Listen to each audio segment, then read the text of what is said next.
સહજાત્મ સ્વરૂપ પરમ ગુરુ.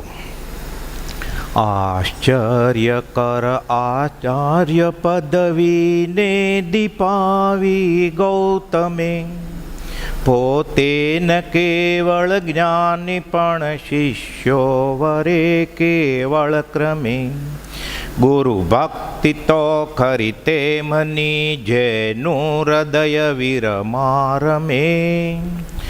શ્રુત કેવળી પણ શિર પરે ગુરુ આણધારે ઉદ્યમે. કળિકાળમાં પણ સત્ય તેવી ભક્તિ ગુરુની સંભવે. એવો અનુભવ આપતા લઘુરાજ મેં દીઠા હવે. નિશંક માર્ગ બતાવતા જે માર્ગ અનુભવથી જુએ. શિર ધર્મ જોખમ ધારીને સદગુરુ કૃપા બળ ફોરવે. શિર ધર્મ જોખમ ધારીને સદગુરુ કૃપા બળ ફોરવે. આભ્યંતર પરિણામ અવલોકન હાથ નોંધ પહેલીની ફૂટનોટ આપણે છેલ્લી લીટી આવેલા કે નક્કી ક્ષયોપશમ પ્રમાણે વિચારતા વિચારતા આ જળ પદાર્થ એટલે શરીર સિવાય તેના સંબંધમાં કોઈ પણ વસ્તુ છે, ચોક્કસ છે, આ શરીરની સાથે કંઈક છે, એ આત્મા છે, જીવ છે, એ ભલે ખબર નથી, પણ નક્કી ક્યાંક એવી વસ્તુ છે કે જે જાણે છે, સુખ દુઃખનો વિચાર કરે છે, વેદન કરે છે, અનુભવ કરે છે અને નિર્ણય બદલાવી શકે છે. નક્કી ક્યાંક છે, ચોક્કસ છે એવી ખાતરી થાય છે. ભૂપાલદેવ તો અનુભવ થયા પછી આ કલમ ચડાવી છે. આપણે માટે આ કઈ રીતે આત્માનું ઓળખાણ થાય એ બતાવ્યું છે. આવરણનું જોર અથવા તો અનાદિકાળના દેહાત્મ બુદ્ધિના અધ્યાસથી આ નિર્ણય ભૂલી જવાય છે. ઘણીવાર આપણે પ્રાર્થનામાં બેઠા હોય, પર્યુષણના દિવસો હોય, 7-8 દિવસ સતત ભક્તિ કરતા હોય, ત્યાગ વૈરાગ સાથે, નાના મોટા તપ સાથે, પછી થાય નક્કી ક્યાંક છે, જ્ઞાની સાચા છે, પછી પાછા પીટીના પીરિયડની જેમ જૈસે થે એવું થઈ જાય. એટલે ગોપાલદેવ કહે છે કે દેહાત્મ બુદ્ધિના અધ્યાસથી આ નિર્ણય ભૂલી જવાય છે અને ભૂલવાળા રસ્તા ઉપર દોરવાઈ જવાય છે. ગાંધીજીને ગોપાલદેવે આ પ્રમાણે કહ્યું વચનામૃત 570માં કે અનાદિકાળથી જીવ રખડતા રખડતા અધ્યાત્મમાં ઘણી મહેનતે કરે છે, સાવ નથી કરતો એમ નહીં, પણ એ મહેનત એની લેખે લાગી નથી. શા માટે લેખે નથી લાગી કહે છે ગાંધીજીને 570માં ઉપર લખે છે સુગ્નભાઈ શ્રી મોહનલાલ પ્રત્યે. ત્યારે હજી ગાંધીજી તરીકે એ પ્રગટ નહોતા થયા, લોકોએ હજી ઉપનામ આપ્યું નહોતું, હજી આઝાદીની લડાઈ ને બધું ચાલુ હતું. અનિત્ય પદાર્થ પ્રત્યે મોહ બુદ્ધિ હોવાને લીધે આ વસ્તુ છે.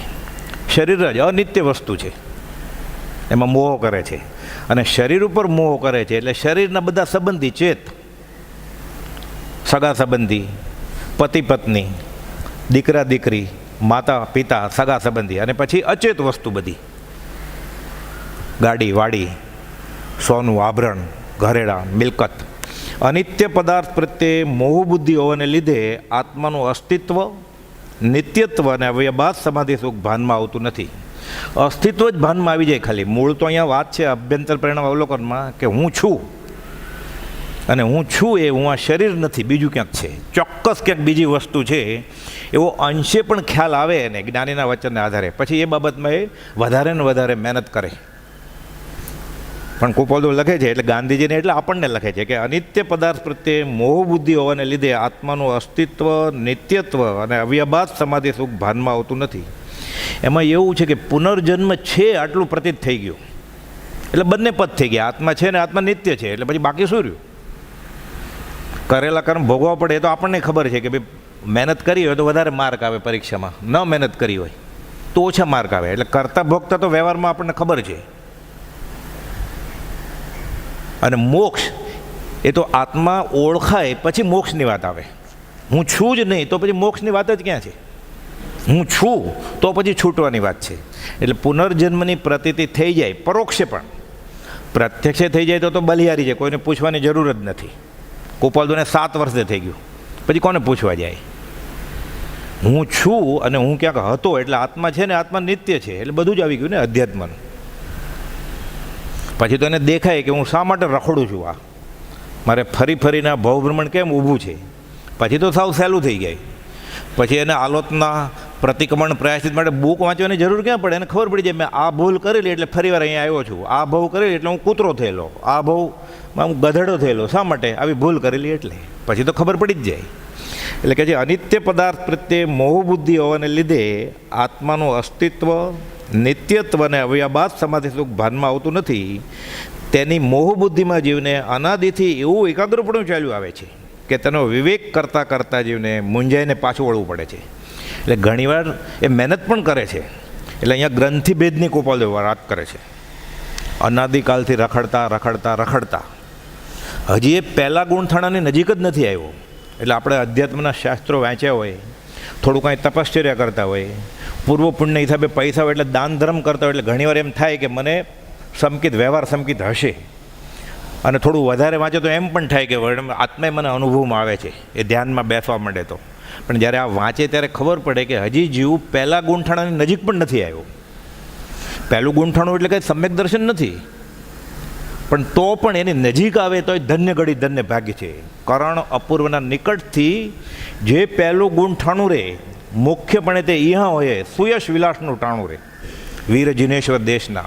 એટલે પહેલાં ગુંઠાણાની નજીક જીવ આવે તોય સફળ થયો ભવ મારો હો કૃપાળુદેવ. સંકિત તો બહુ દૂર રહ્યું. એટલે આ વિચારીએ ત્યારે કૃપાળુદેવ લખ્યું છે 8 ડેસ્ટિની થઈ જાય આ થર્મોમીટર છે, તાવ માપ્યા કરો હવે ક્યાં પહોંચ્યા છો અધ્યાત્મમાં. એટલે ઘણીવાર આપણને એમ લાગતું હોય આપણે ઘણા આગળ નીકળી ગયા છે, ત્યારે વાંચીએ ત્યારે ખબર પડે હજી પહેલાં ગુંઠાણાની નજીક જ નથી આપણે. ગાંધીજી જેવાને કહે છે આવા વિચક્ષણ અને 2 વર્ષનો ગાઢ પ્રત્યક્ષ સમાગમ હતો. આમ તો 11 વર્ષનો હતો. પરદેશથી આવ્યા, સ્ટીમરમાં ઉતર્યા અને સીધા કૃપાળુદેવને મળેલા. રેવાશંકર જગજીવનભાઈ અને પ્રાણજીવન જગજીવનભાઈ. પ્રાણજીવન જગજીવનભાઈ તો વકીલ, ગાંધીજી વકીલ થઈને આવેલા. એટલે ઓળખાણ એ રીતે સીધા લઈ ગયા કૃપાળુદેવ પાસે. ત્યારથી એને ઓળખાણ. એને કૃપાળુદેવ કહે છે કે વિવેક કરતાં કરતાં જીવને મૂંઝાઈને પાછું વળવું પડે છે અને તે મોહ ગ્રંથિ છેદવાનો વખત આવે એટલે અનંત વાર જીવ અહીંયા સુધી આવ્યો છે. યથા પ્રવૃત્તિકરણ. પછી કર્મગ્રંથમાં 3 મુદ્દા લખ્યા છે. કાં તો જીવ પાછો ફરી જાય એટલે યુ ટર્ન લઈને વયો જાય પાછો, કાં તો દબાઈ જાય કર્મથી એટલે ત્યાં બેસી જાય એટલે આગળ ન વધે. અને જે જીવ કૃપાળુદેવે લખ્યું છે ઉપદેશ એમાં કરેડિયા કરે એ સામે પડે અને ગ્રંથિ ભેદ કરે. ગ્રંથિ ભેદ થાય એટલે સીધો પછી પહેલાંમાંથી પછી ચોથામાં આવે. યથા પ્રવૃત્તિકરણ, અપૂર્વકરણ ને અનિવૃત્તિકરણ. બધી શાસ્ત્રીય પરિભાષા છે.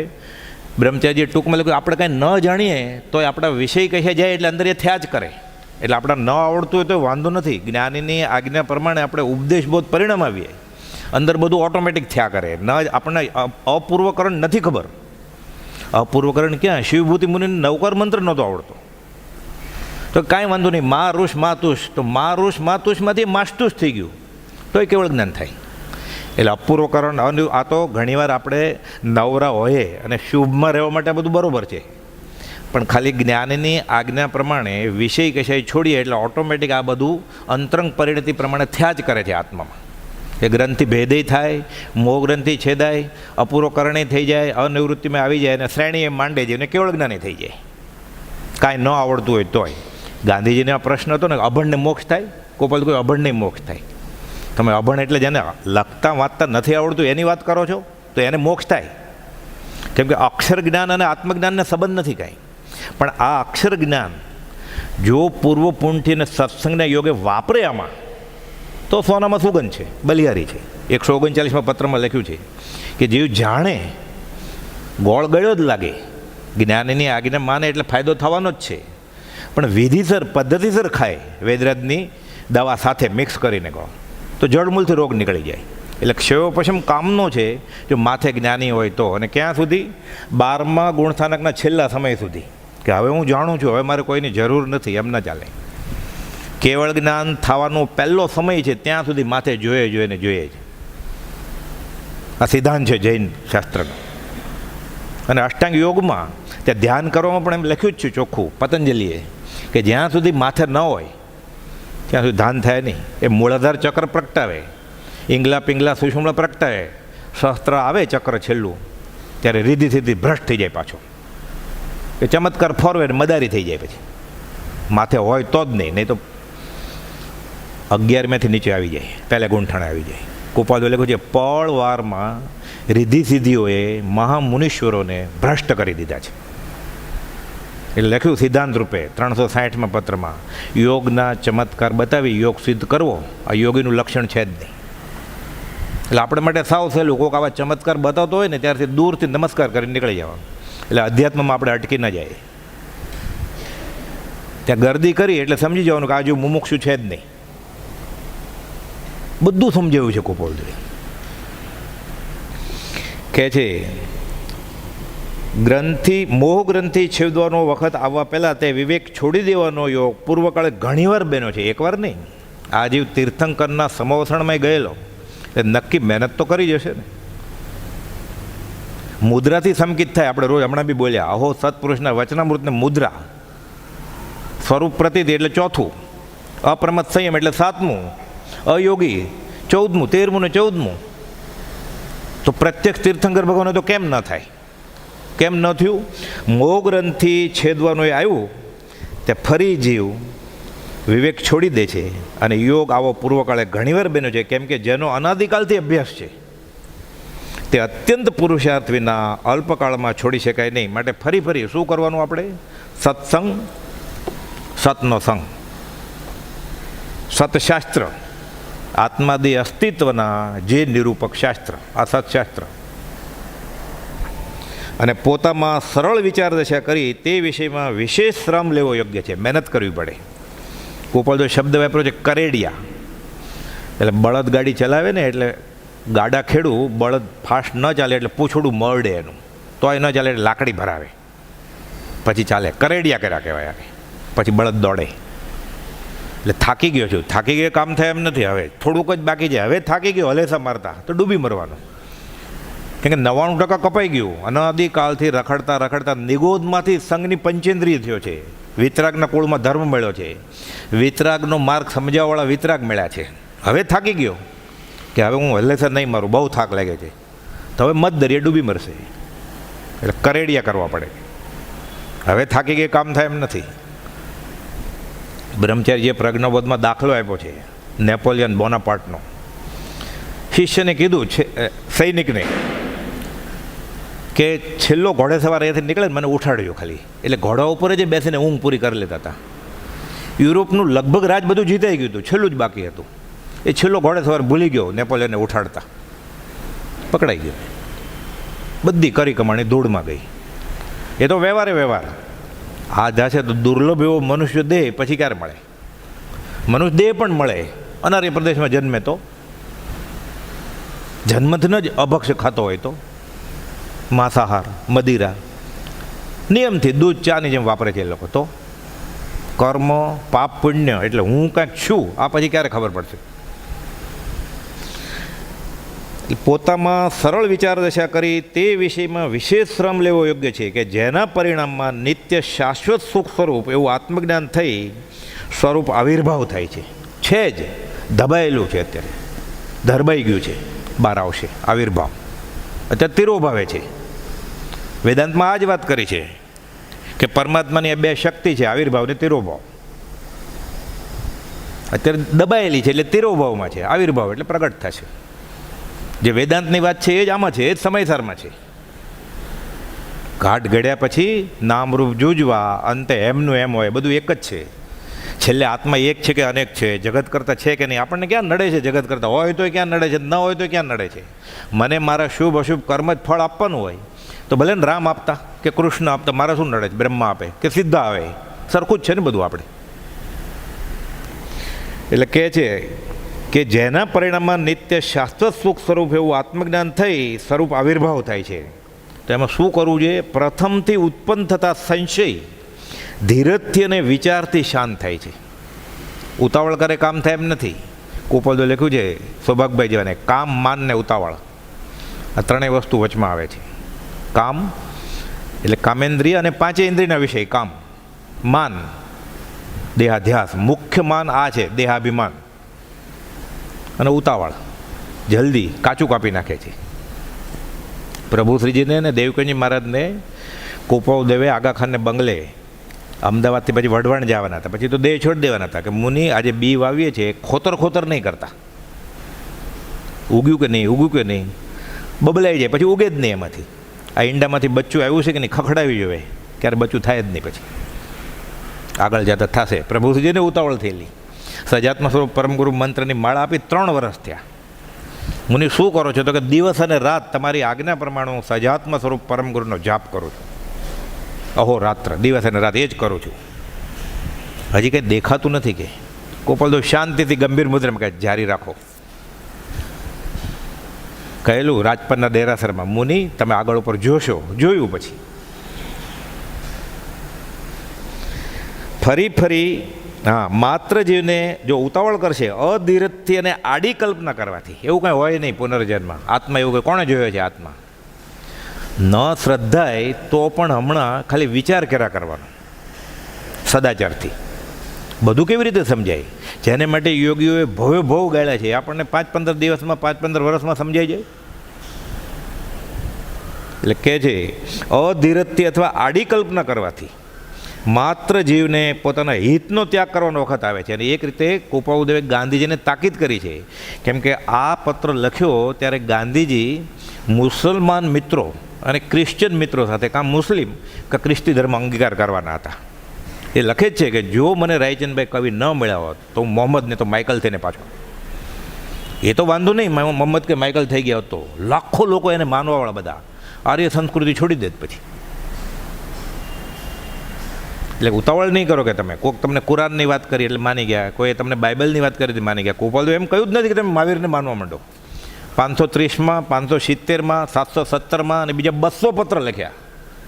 એ તો લંડનની ટ્રામમાં ગાંધીજીએ ગુમાવી દીધા આખું બંડલ. પણ એક પણ પત્રમાં એમ નથી લખ્યું તમે દેરાસરે જઈને નવકાર મંત્ર બોલવા માંડો. જૈન નહીં, રાગદ્વેષ છોડો એટલે વિતરાગના માર્ગમાં આવી જ ગયા છો, તમે જૈન જ છો. અટક ભલે ને ત્રિવેદી રહી. એટલે કહે છે ઉતાવળ કરશો અધીરજથી અને આડી કલ્પના કરવાથી માત્ર જીવને પોતાના હિતનો ત્યાગ કરવાનો વખત આવે છે. આપણને ઉતાવળ થઈ જાય ઘણીવાર. કેટલા વર્ષથી ભક્તિ કરી છે, કંઈ ફળ તો મળતું નથી. ફળ મળે છે શું આપણને? એ તો જ્ઞાની જાણે. પ્રભુજીએ કહ્યું છે કે તમને તો સિક્કા પડે ને ખકડાટ થાય તો આનંદ આવે કે તમારી નરક ફીટીને સ્વર્ગ બને છે કે તમારા કર્મના દળિયા બધા ભૂકો થઈ જાય છે. અહીંયા તમે 20 દુઆ ગાઓ છો, તમને શું ખબર પડે? કે અમને ખબર છે. આપણને શું ખબર પડે છે? અત્યારે આપણી અંતરંગ પરિણતિ પ્રમાણે આપણી ગતિ બદલતી હોય કે નરક ફીટીને સ્વર્ગ થતી હોય, આપણને કેમ ખબર પડે? કે અમે જાણીએ છીએ. એટલે આડી કલ્પના કરવાથી અથવા અધીરજથી માત્ર જીવને પોતાના હિતનો ત્યાગ કરવાનો વખત આવે છે. એટલે ઘસ કર્યા કરવાનું, આપણે ફળ મળશે પછી. અને અનિત્ય પદાર્થનો રાગ રહેવાથી તેના કારણને લઈને ફરી સંસાર પરિભ્રમણનો યોગ રહ્યા કરે છે. આ કુપાલદેવ શા માટે કહે છે? પછી ખુલાસો કરે છે. કંઈ પણ આત્મવિચાર કરવાની તમને ઈચ્છા વર્તે છે એમ જાણી ઘણો સંતોષ થયો છે. આ સંતોષમાં મારો કંઈ સ્વાર્થ નથી, મારે ચેલા નથી કરવા, નોય પૂજા આદિની કામના, નોય વાલું અંતર્ભવ દુઃખ, માત્ર કહેવું પરમાર્થ હેતુથી રે કોઈ પામે મુમુક્ષુ વાત. સમય માત્રના અનવકાશે સમસ્ત લોક સ્વરૂપસ્તો બધા વહેલા મોક્ષે જાઓ. આ સવિજીવ કરું શાસન રસી. એ કંઈ ત્રીજે ભવે જ ભવાય એવું નથી. આ ભવે 48 મિનિટ પહેલાંય ભવાય તોય તીર્થંકર નામકર્મ બંધાઈ જાય. એ તો સામાન્ય નિયમ શાસ્ત્રમાં કહ્યો છે કે ત્રીજા ભવે એ ભાવ કર્યા હોય એટલે તીર્થંકર નામકર્મ બંધાઈ જાય. પણ 2 ઘડી પહેલાં કર્મ બંધાઈ ગયું હોય, આ સવિજીવ કરું શાસન રસી, 2 ઘડી પછી ઉદયમાં આવે. એ આગમમાં લખેલું છે, પાછું કર્મગ્રંથમાં લખેલું છે. માત્ર તમને સમાધિને રસ્તે ચડવા તમે ઈચ્છો છો, તેથી સંસાર ક્લેશથી નિવર્તવાનો તમને પ્રસંગ પ્રાપ્ત થશે. જેને છૂટવું છે એ છૂટશે. છૂટવાના કામીને બાંધવો નહીં અને બંધાવાના કામીને છોડવો નહીં. આ તો દીનબંધુની દ્રષ્ટિ જ છે. એ તમને ઈચ્છા થઈ છે એટલે નક્કી તમને સમાધિના યોગ બનશે જો સત્સંગ ચાલુ રાખશો તો. પણ પછી બનનાર બને છે બધું. અને ગાંધીજીને પછી આઝાદીની લડાઈમાં ને એમાં બધું એટલું બધું વ્યવહારમાં પડી ગયા કે કુપાલદેવ તો હયાત હતા, પછી ખાસ કાંઈ સમાગમ થયો નહીં. એવા પ્રકારનો સંભવ દેખી સ્વભાવે મને તો સંતોષ થાય છે કે તમે સમાધિ માટે અમને પૂછ્યું, કે આત્મા વિશે પૂછ્યું, મોક્ષ વિશે પૂછ્યું. જે ગાંધીજીના 27 સવાલ છે, એક એકમાં 3 સવાલ છે, એટલે 80 જેટલા સવાલ થાય છે ખાલી 530માં જ. એમાં કૃપાલુ આખો વિતરાગનો માર્ગ, આખો છૂટવાનો માર્ગ કહી દીધો છે. જૈનેતર બધા માર્ગ આવી ગયા એમાં. બાઇબલની, બૌદ્ધની, મુસ્લિમની બધી વાત આવી ગઈ છે એમાં. અને રાગ દ્વેષ જાય તો જીવ છૂટે એ વાત આવી ગઈ છે. સભામાં સંતોષ જાય છે. પછી લખે છે, આત્મા સ્વરૂપે પ્રણામ, હું તમને નમસ્કાર કરું છું. કોઈ આત્માની વાત કરતો હોય તો માથાનો મુગટ છે કે અમારે. એટલે કહે છે કે આ ગ્રંથિ ભેદ, પણ આ જીવ અપૂર્ણકરણ કરતો નથી. શા માટે નથી કરતો? આ જ વાત કૃપાલદેવે 537માં લખી છે. એટલે આપણે આ શું અટકે છે એ દ્રઢ થઈ જાય. હજી આપણને આપણા ગુના જ નથી ખબર, અને દીઠા નહીં ની દોષ તો તરીએ કોણ ઉપાય? એટલે પહેલાં ભૂલ ખબર પડે તો ભૂલ કાઢીએ ને. હજી આંખમાં કોણું ખટકતું જ નથી, પછી સાફ કરવાની ક્યાં વાત જ આવે? એટલે કઈ ભૂલ રહી જાય? જે ગાંધીજીને કહી એ જ કૃપાલદેવે સૈદ્ધાંતિક દ્રષ્ટિએ કહી છે 537ના છેલ્લા પેરેગ્રાફમાં. શ્રી તીર્થંકર આદિએ ફરી જીવોને ઉપદેશ કર્યો છે. હું કહું છું એમ નહીં. આ જ વાત સુધર્મા સ્વામીની છે. એ જંબુ મેં શ્રી મુખેથી આમ સાંભળ્યું છે. આગમમાં આમ વાત આવે. ઉત્તરાધન વાંચીએ આપણે કે ઠાણાંગ વાંચીએ, હે જંબુ મેં જંબુ સ્વામી પ્રશ્ન પૂછે એટલે સુધર્મા સ્વામી જવાબ ના આપવા માંડે, એમ કે મેં શ્રી મુખેથી આમ સાંભળ્યું છે. એ કૃપાલદેવ એમ જ કહે છે, આગળ જ્ઞાની થઈ ગયા, વર્તમાનમાં હોય, થાશે કાળ ભવિષ્યમાં આ રસ્તો છે. શ્રી કૃષ્ણ અર્જુનને આ જ વાત કરે છે ગીતામાં. પૂર્વાચાર્યોએ આમ કહ્યું છે. જ્ઞાની ક્યારે પોતે ઠેકો લઈ જ નથી લેતા. ઋષભનાથ ભગવાને મોક્ષની કંઈ વાત કરી નથી પહેલી વાર.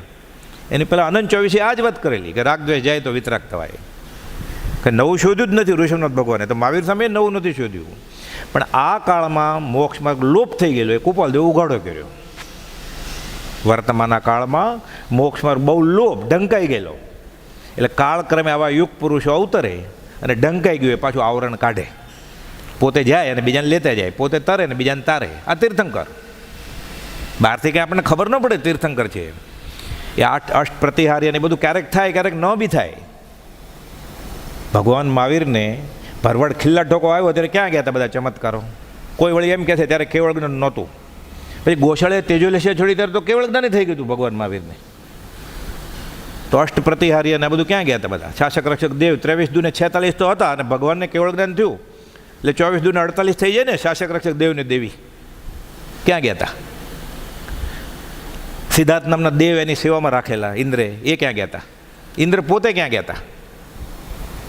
આ તો સમજાવવાની શૈલી કરી, સ્યાદ વાત સમજણ પણ ખરી. સમજણ પછી બીજી કઈશ કૃપાલદેવ કે જ્યારે ચિત્તે સ્થિર થાય છે. એટલે ઉતાવળ નહીં કર કૃપાલદેવ કે બધું સમજાવીશ તને. પહેલાં તું વિષય કહેશે છોડ.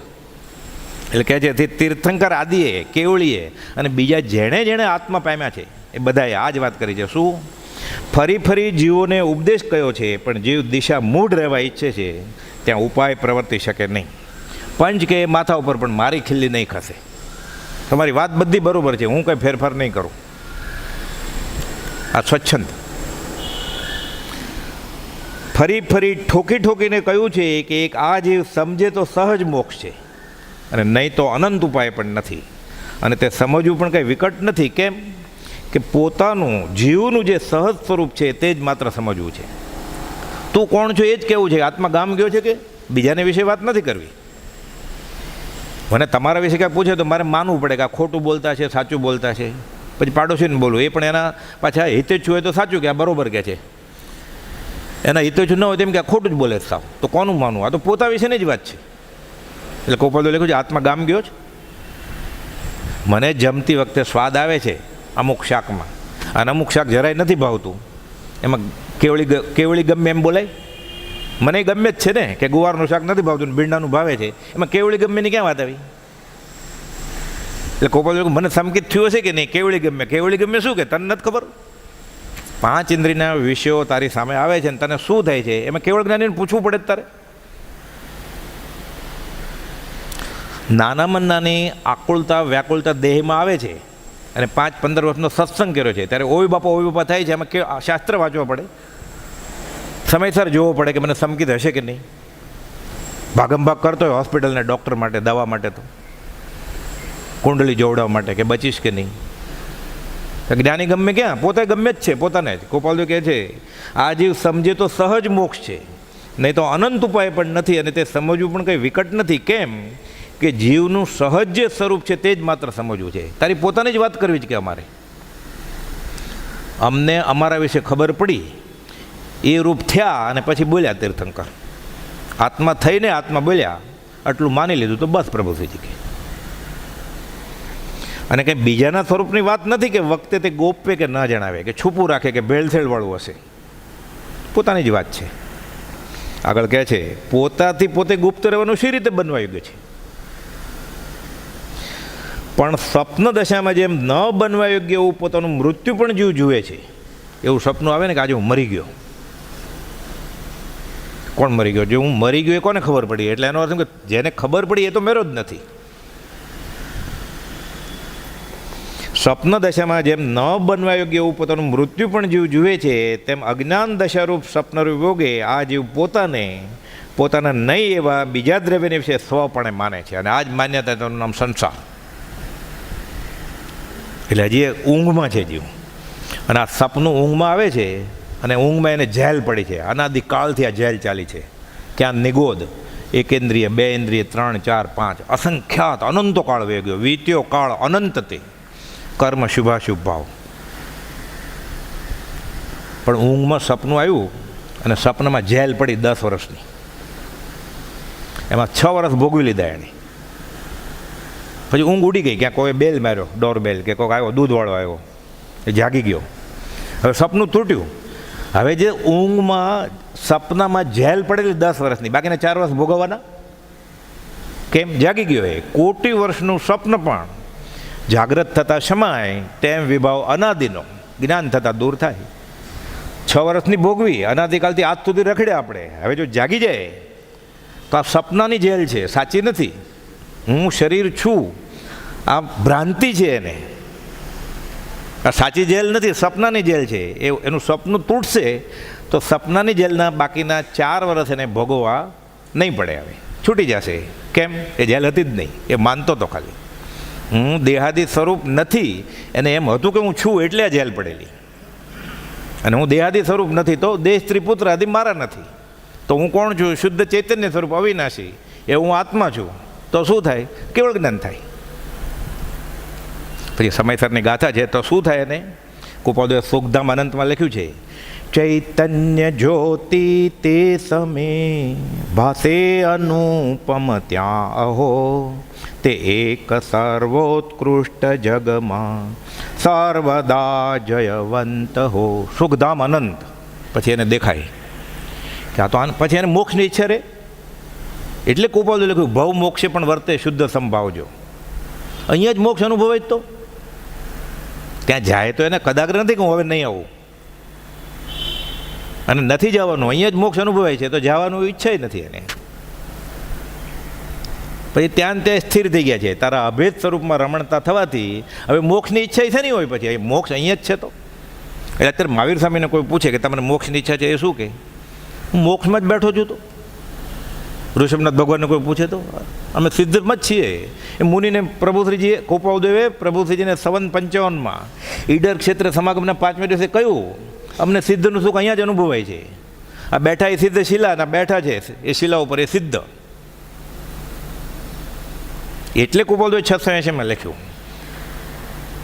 કે પહેલાં હતી મોક્ષની ઈચ્છા, તારા અભેદ સ્વરૂપમાં રમણતા થવાથી હવે મોક્ષની ઈચ્છા પણ નથી. એટલે કાંઈ વિના દીવાના પણ કલમ ચલાવી છે. આ બધું વ્યવસ્થિત મેથમેટિકની જેમ લખ્યું છે. અનુભવ કાકા કાલેલકર કહે છે આ પ્રયોગવીર હતા. જેમ જેમ એને અનુભવાતું ગયું એમ એને કલમ ઉપર ચડાવતા ગયા છે, લખતા ગયા છે. આપણને પાછું વિકલ્પ થાય કે આને મોક્ષે નથી જોતો. કેવી આશાતના કરે છે. એ મોક્ષ જ છે. તો એ કહે છે લિખિત મહાવીર પછી મોક્ષ આમ આકાશમાં હોય મોક્ષ? એ કહે છે હથેળીમાં જે મોક્ષ. તો કે ના, મારા સિદ્ધશિલાવાળો. પણ કે અહીંયા છે ઈશત પ્રગબરા પછી આવું ગુજરાતીમાં લખ્યું છે. તો પણ આને અભ્યાસ ગણો ને પાછો લાઇબ્રેરીનો, એટલે વચમાં આવે પછી બધું. એટલે કૃપાદેવે 661માં કહ્યું છે આ અપ્રશસ્ત શાસ્ત્રીય અભિનિવેશ છે. જ્યારે જ્ઞાનીના વચન કે જ્ઞાનીના દશાની તારીખવાર સ્થળ સાથે વાત થતી હોય અને વચમાં શાસ્ત્ર આવે, પ્રભુશ્રીજીને લખ્યું છે. એટલે કોને માટે? દેવકનજી મહારાજ માટે અને દારસીભાઈ માટે. કે આ અપ્રશસ્ત એટલે માઠો શાસ્ત્રીય અભિનિવેશ છે. આ અનંતાનુબંધનું કારણ થાય જીવને. મને ગૂંઠાણા વિશે બધું ખબર છે, શાહીક સમીને કેવળ ગણ, કુપાલદુન નહીં ખબર હોય આ કાળે શું હોય ને શું નહીં હોય. શાહીક સમી તો હોય કે નહીં, મેં વાંચી લીધું છે એટલે મને ખબર છે, કુપાલદુન નથી ખબર. એટલે કેટલા બફમમાં છીએ આપણે. આ કાળે મોક્ષ હોય કે નહીં તમને ખબર છે, મને ખબર છે, કુપાલદુન નથી ખબર. હે જીવ, ભ્રમામાં તને હિત કહું છું, વિનંતી કરે છે તોય માનવા તૈયાર નથી. આ અહીંયા ગાંધીજીને પ્રણામ કરે છે તોય માનતો નથી જીવ. હવે શું થાય? રડે છે 680માં રડ્યા ને, નિષ્કારણ કરુણાશીલ એ મારું હૃદય રડે છે. એ રડે છે, એને આંસુ લુવાનું બદલે પાછો લાઇબ્રેરીમાં જઈને ચોપડો બતાડે છે ને. એ કહે છે એક શ્લોક સંભાળતા અમને હજારો શાસ્ત્રોનું ભાનથી ઉપયોગ ફરી વળે છે, એને તમે બતાડશો?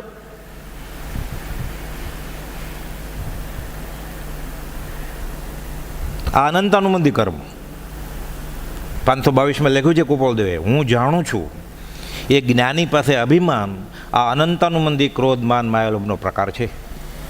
એક લીટીમાં અનંતાનુબંધી વ્યાખ્યા આપી છે. આમ પુસ્તકના પુસ્તક ભરાય અનંતાનુબંધી વિશે.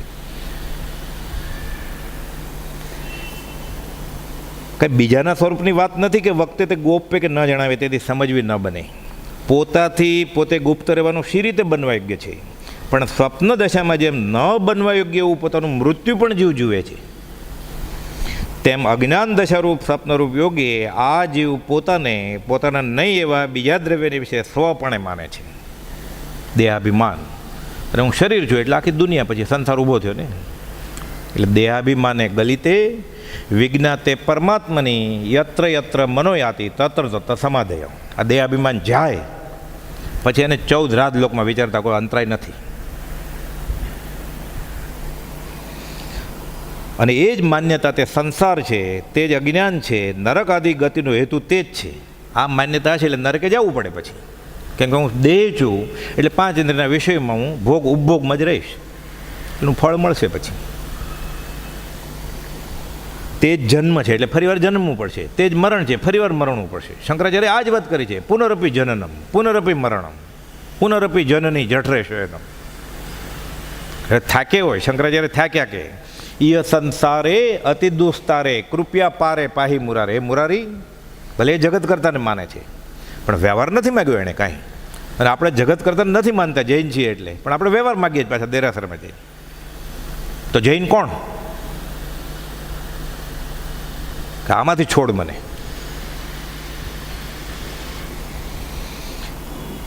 અજ્ઞાન દશારૂપ સ્વપ્નરૂપ યોગી આ જીવ પોતાના નહીં એવા બીજા દ્રવ્યની વિશે સપણે માન્યું. આનું નામ જન્મ, આનું નામ મરણ, આનું નામ દેહ, આનું નામ દેહના વિકાર. તે જ પુત્ર, તે જ પિતા, તે જ શત્રુ, તે જ મિત્ર આદિ ભાવકલ્પનાના હેતુ છે. અને આ ભાવકલ્પના રહે એટલે એ પ્રમાણે કર્મ ઉછળે છે. એના ભાવ કર્મની જ કલ્પના માટે ચેતનરૂપ જીવવીરની સ્ફૂર્ણા ગ્રહણ કરે જળધૂપ. આ ભાવ છે ને કલ્પના છે એટલે સતત એ સમયે સમયે અનંત કર્મનો વેપારી છે. ક્વચિત શુભ અને પ્રાય અશુભ જ હોય. તો જે ભાવ એને સ્ફુરે શુભ કે અશુભ એ પ્રકારની કાર્બન વર્ગણા લોકમાં ઠાંસીને ભરી છે, કાજળના કૂપાની જેમ. એટલે અહીંયાથી મને સ્વિટ્ઝરલેન્ડ જવાના ભાવ થાય તો મારે સ્વિટ્ઝરલેન્ડ જવું ન પડે. એ પ્રકારની કાર્બન વર્ગણા આત્માના પ્રદેશથી નિકટ જ છે, તરત જ ચોંટી જાય ત્યાં કશાયની ચિકાશને લઈને. આ દ્રવ્ય કર્મ થઈ ગયું. એ કાળક્રમે ઉગશે. આવે બી વવાઈ ગયું, ઉગશે 48 મિનિટમાં ઉગે કે ભવાંતરે ઉગે. એ સ્થિતિ પ્રદેશ પ્રકૃતિ અને અનુભાગ એ બધું કર્મગ્રંથના નિયમ છે બધા, ક્યારે ઉગે જ્ઞાની જાણે છે બધું. આપણે ન જાણતા હોય તો બાવળ વાવીએ એટલે બાવળ ઉગે, અને આંબો વાવ્યો હોય તો રાજાપુરી કેરી ઉગે. હમણાં ખબર નથી આપણને શું વાવ્યું છે, પણ ફળ આવે એટલે ખબર તો પડે જ ને.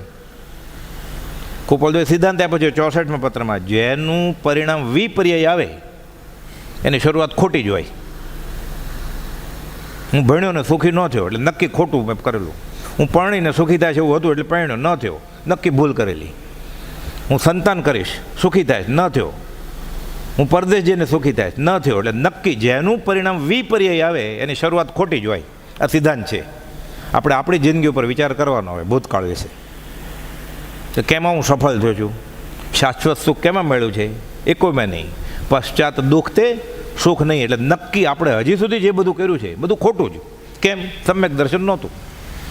એટલે જ્યાં સુધી સમ્યક દર્શન ન થાય ત્યાં સુધી વ્યવહારમાં ગમે તેવો ડાપણ ભરેલો, સમજણ ભરેલો નિર્ણય લે એ ખોટો જ હોય અને રખડવાનું જ કારણ થાય.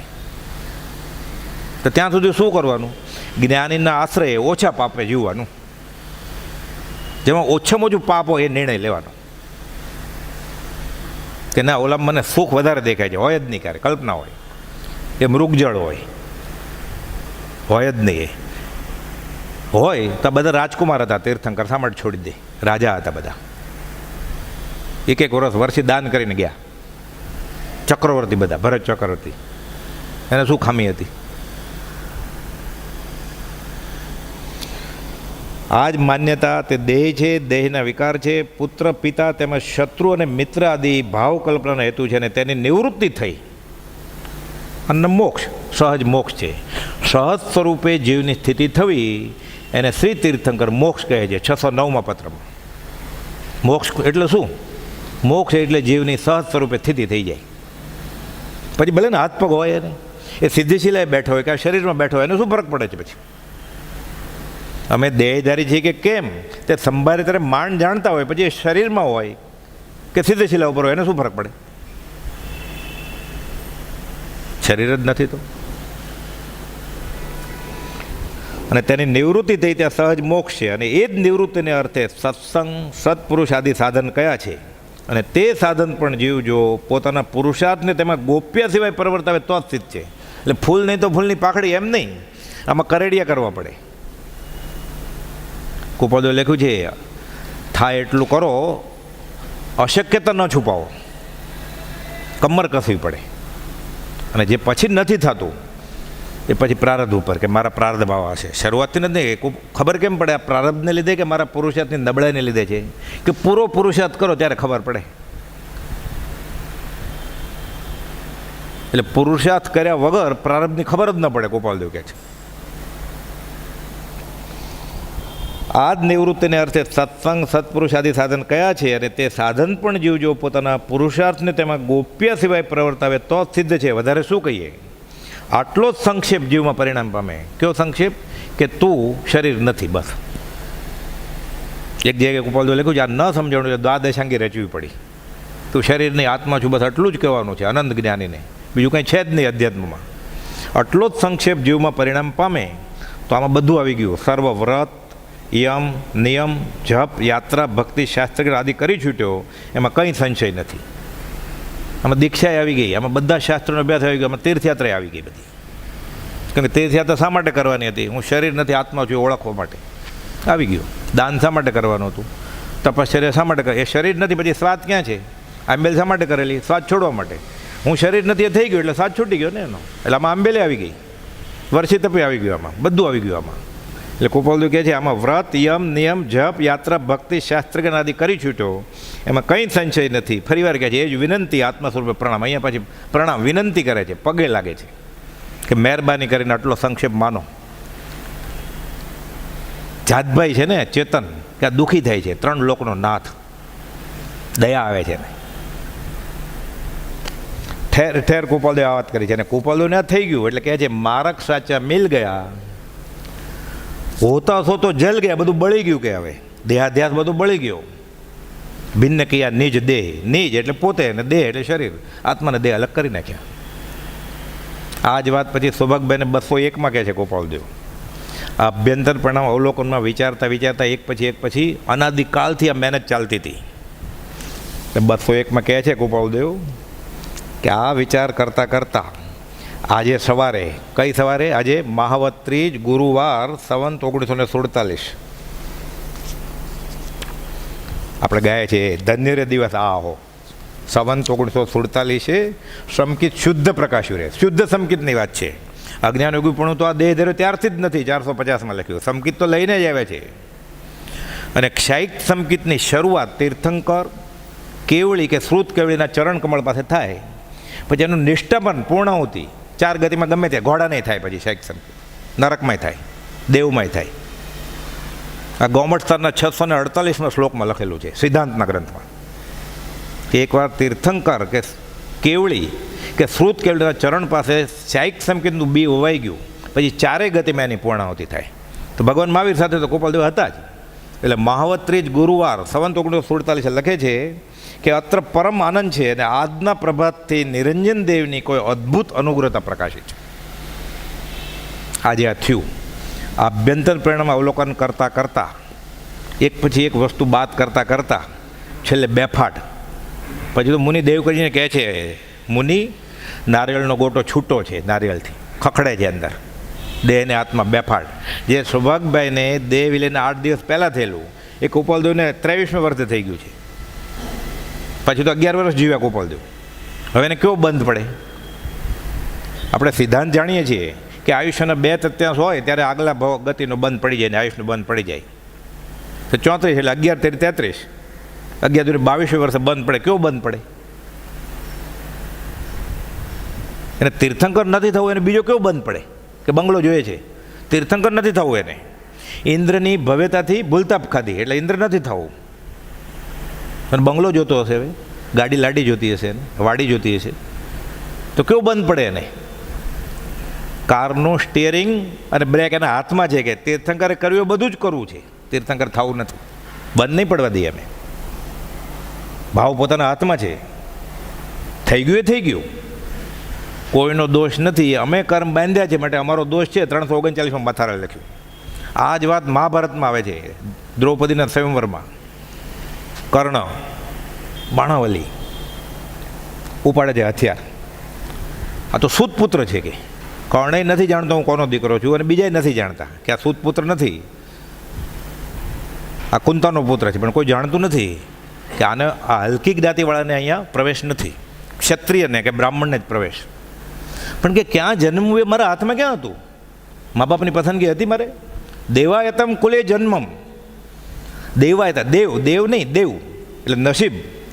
એ ભવિતવ્ય તમે લખાયેલું હતું મારા મા બાપ કોણે, ક્યાં જન્મવું એ. મદાયતમ મેં પૌરુષમ મેં પૌરુષમ મેં પૌરુષમ. પુરુષાર્થ મારા હાથમાં છે. કે હું બાણ ચલાવીશ, પુરુષાર્થ મારા હાથમાં છે. હું જીતું તો મને દ્રૌપદી આપજો, નહીં તો નહીં આપતા, કાઢી મૂકજો. તો કે નહીં, તમે પ્રારબ્ધ ભૂતકાળ ઉપર જાઓ છો. અમે પુરુષાર્થ કર્યો, આ કાળ પંચમ કાળ હોય તો શું છે? કુપાલદેવ કહે છે દુષ્મ કાળમાં કાળ કાંડું પકડવા આવશે, અમે એનો ઈલાજ કરશું. કે કઈ નર પંચમ કાલ મેં દેખી વસ્તુ અભંગ. આ જ વાત વેદાંતમાં છે બધી, આ જ વાત ઉપનિષદમાં છે. ગયા વખતે વાત આવેલી ને, જીવા બાપા તમે જાતા નહીં. આ જ આત્મ સાક્ષાત્કાર થાય તો કેવળ જ્ઞાન થઈ જાય. પછી કહે છે આજના પ્રભાતથી નિરંજન દેવની કોઈ અદ્ભુત અનુગ્રહતા પ્રકાશી છે. આજે ઘણા દિવસથી એટલે ઈચ્છેલી પરાભક્તિ, એટલે ભક્તિ તો ભૂતકાળમાં હતી ભગવાન મહાવીરની, પણ લઘુશંકા જેટલો પ્રમાદ કરેલો એટલે આટલા બહુ કરવા પડ્યા. હવે આ પરાભક્તિની વાત કરે છે. નવધા ભક્તિનો છેલ્લો ભાગ પરાભક્તિ, એટલે આત્મા એટલે પોતે, પોતાના ગુરુ અને આકાશી ભગવાન શુદ્ધ દ્રવ્ય ત્રણે એક થઈ જાય. આ એકતા અને પરાભક્તિની છેવટની હદ કઈ છે? શ્રવણ કીર્તન ચિંતવન વંદન સેવન ધ્યાન લઘુતા સમતા એકતા નવધા ભક્તિ પ્રમાણ. આ છેલ્લો ભાગ છે પરાકાષ્ઠા, પરાભક્તિની પરાકાષ્ઠા. આજના પ્રભાતથી નિરંજન દેવની કોઈ અદ્ભુત અનુગ્રહતા પ્રકાશી છે. આજે ઘણા દિવસથી આ ઈચ્છેલી પરાભક્તિ કોઈ અનુપમ રૂપમાં ઉદય પામી છે. 201માં પત્રમાં આજે આભ્યંતર પરિણામમાં વિચાર કરે છે, એનું આ પરિણામ છે. લખે છે, પછી હું ટૂંકાવું છું. આપણે આ પત્રને આધારે આજે સાક્ષાત અનુભવ પ્રાપ્તિ છે અને આજની દશા પરમ અદ્ભુત દશા છે. આવો પરમ આનંદ, અપૂર્વ આનંદ પહેલાં વેદાણો નથી, અનાદિકાલથી આજ સુધીમાં. આ પુનરાવૃત્તિની દશા છે. સાક્ષાત અનુભવ પ્રાપ્તિ છે અને એને લીધે આજની પરમ અદ્ભુત દશા છે. એવી દશા જે ઉન્મત્ત પણ થયા ગયા વિના રહેશે નહીં. ઉન્મત્ત થઈ જાય. ઘણીવાર ગોલ્ડ મેડલ મળે ને, હર્ષના આંસુ આવી જાય. સંતાન ન થતું હોય, લગ્ન પછી 15 વર્ષ થઈ જાય, પછી થાય તો હર્ષના આંસુ આવી જાય. લોટરી લાગે, એમ નથી કે ગાંડા થઈ ગયા, ઉન્મત્ત થઈ જાય છે. જે વસ્તુ માટે અનંત કાળથી મહેનત કરેલી આજે હાથમાં આવી ગયું, કેવો આનંદ આવે. આપણે તો ખાલી વાંચવાનું ને વિચારવાનું બુદ્ધિથી, એ તો અનુભવ એનું. કબીર કહે છે 100 ગુંગા ગુડ ખાય કે કહે કોણ મુખ સ્વાદ. ગોળ કેવો લાગે, મૂંગો કેવી રીતે વર્ણન કરે? એને આનંદ આવે છે, આમ કરે છે, બોલી નથી શકતો. જે પદ શ્રી સર્વજ્ઞ દીઠું જ્ઞાનમાં કહી શકાય નહીં, પણ તે શ્રી ભગવાન જો, એટલે કે જે ઉન્મત્ત થઈ જશું. બોલે વાણીમાં આવે એમ નથી. આ વાણીમાં સર્વાધાર એવા પરમાત્માએ સત્તા મૂકી નથી કે આનું વર્ણન કરો. ભગવાન મહાવીર કહે છે, હે ગૌતમ, હું જાણું છું મોક્ષનું સુખ, પણ અહીં કોઈ એવો પદાર્થ નથી કે એનું વર્ણન કરી શકું. ત્યાં ગોપાલદેવ કહે છે, જે ઉન્મત્ત થઈ જશે, પરમ અદ્ભુત દશા છે, એવી દશાથી જીવ ઉન્મત્તપણ થઈ ગયા વિના રહેશે નહીં.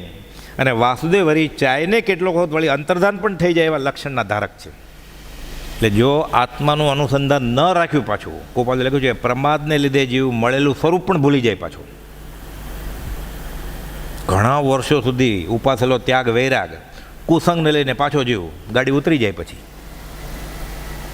આ તો ભાગવતની વાત કરી છે. એટલે એ વ્યાસે રૂપકથી સમજાવ્યું છે કે કુંજ ગલીમાં કનૈયો ગમે ત્યારે ગુમ થઈ જાય, એટલે આત્માનું અનુસંધાન તૂટી જાય. એટલે ગોપી ધ્યાન રાખે છે કે કંઈક વૃંદાવનમાં ખોવાય તો નથી જતો. એ કનૈયાના આત્મા હસ્તગત છે, એને ક્યાં ગોપી સાથે રમવું છે. આ તો રૂપકથી આખી વાત કરી છે. ગોપી એટલે સત્પુરુષની ચિત્ત વૃત્તિ અને કનૈયો એટલે સહજ આત્મ સ્વરૂપ.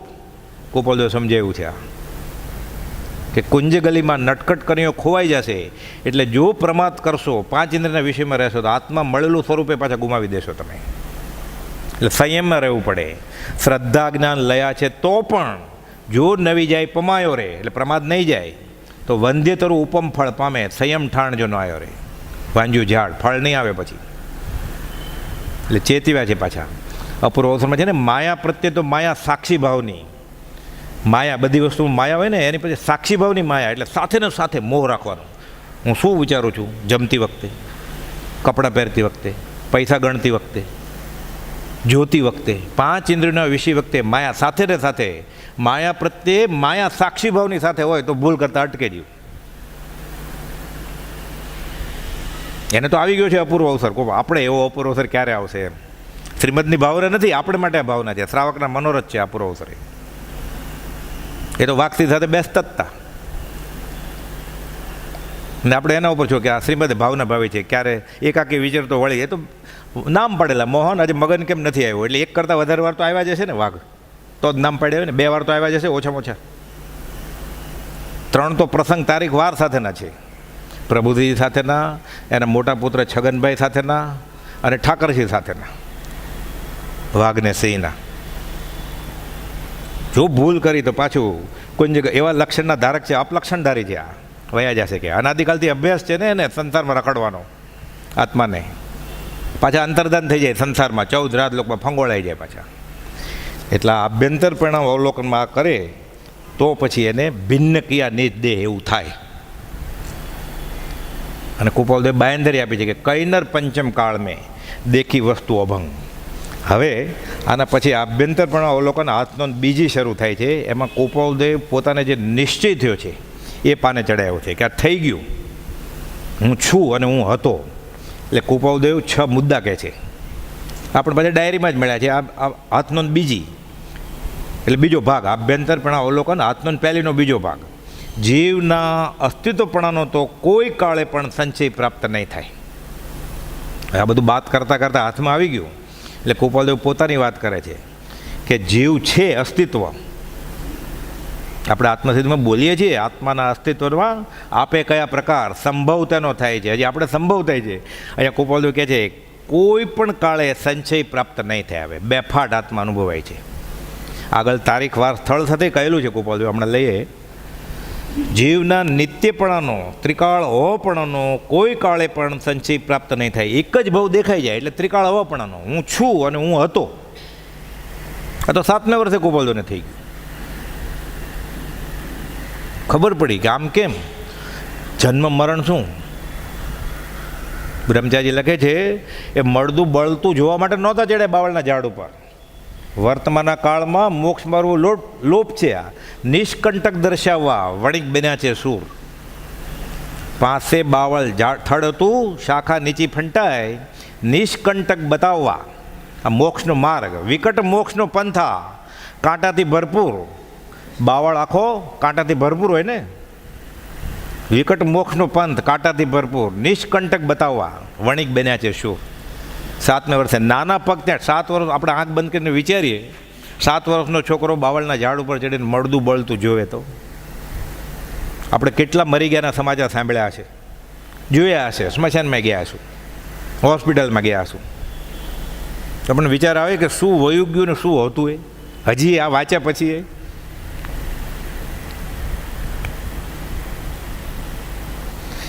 જીવના અસ્તિત્વપણાનો અને પછી ત્રિકાળ હોપણોનો કોઈ કાળે પણ સંચય પ્રાપ્ત ન થાય. પછી તો ગોપાલ લખે છે જૂનાગઢનો કિલ્લો જોયો અને વધ્યું પછી એ એક જ ભાવ અનુભવાઈ જાય તો એ બસ થઈ ગયું. ગોપાલ તો પછી કેટલા ભાવ દેખાય છે. અને તારીખવાર સ્થળ સાથે મુંબઈની વાત છે, બીજા ભોયવાડાની.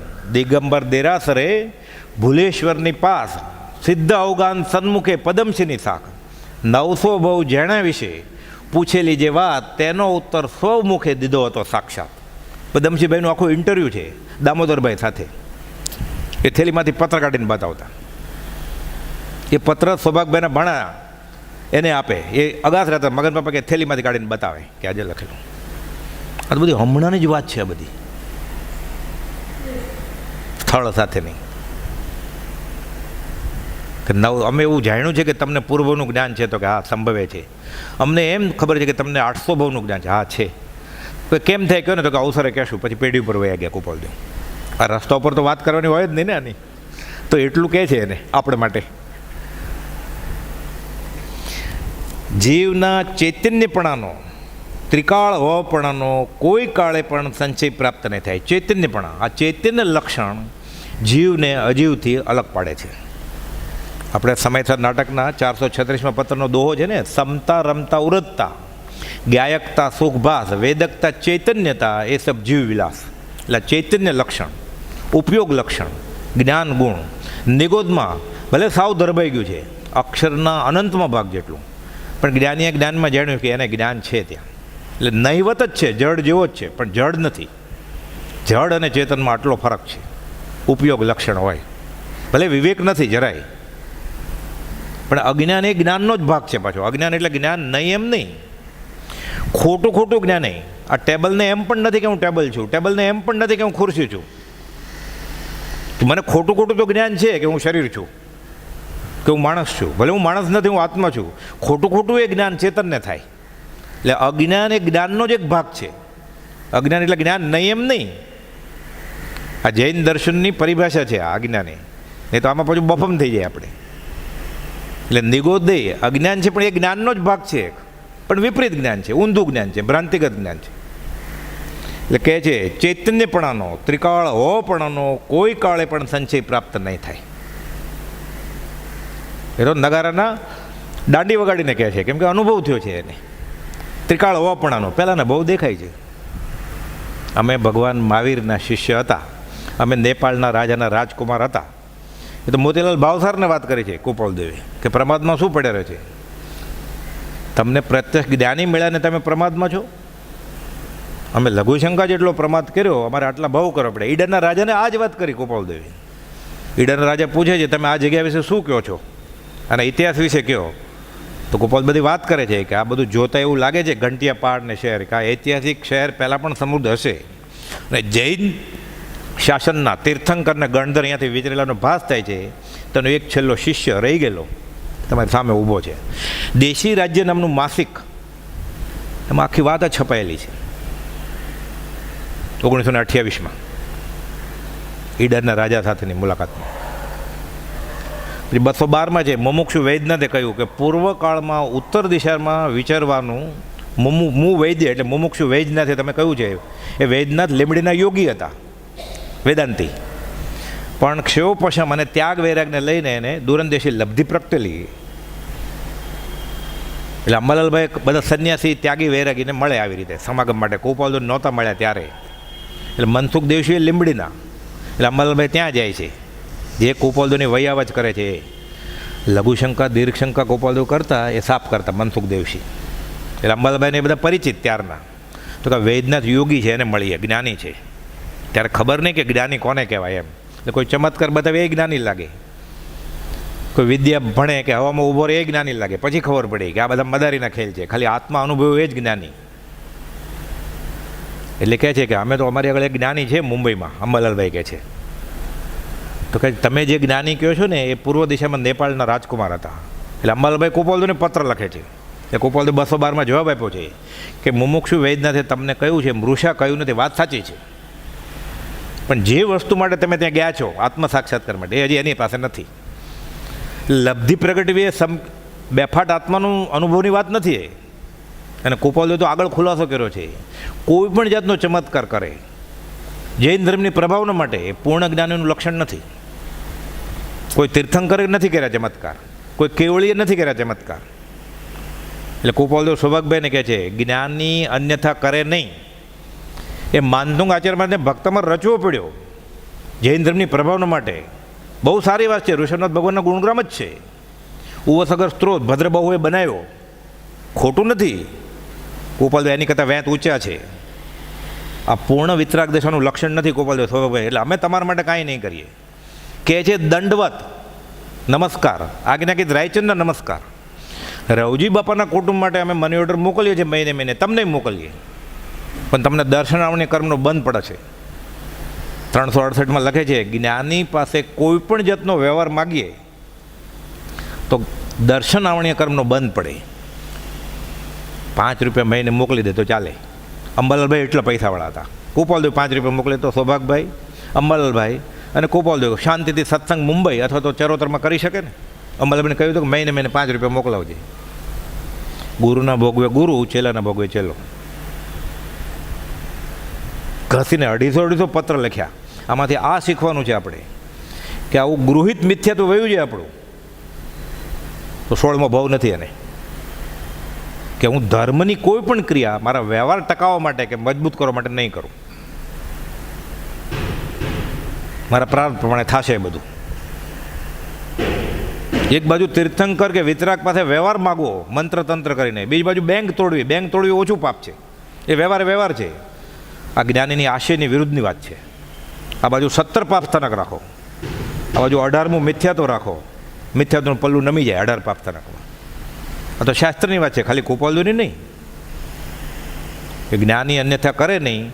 એટલે સૌભાગભાઈ બધા ચમત્કારની વાત કરે કે જંબુ સ્વામીના લગ્નની પહેલી રાત્રે જે પ્રભુ ચોર આવે છે અને બધા સ્થિર થઈ જાય છે કે તમને આવી ચમત્કારની વાત અમને કેમ લખો છો તમે? મનમાં શું છે તમારે? કુપાલદેવ તો જાણે જ છે કે તમે જે લખો છો બધી સાચી જ વાત છે, શાસ્ત્રમાં ખોટું નથી, પણ અમને કેમ લખવી પડે છે આ વાત તમારે?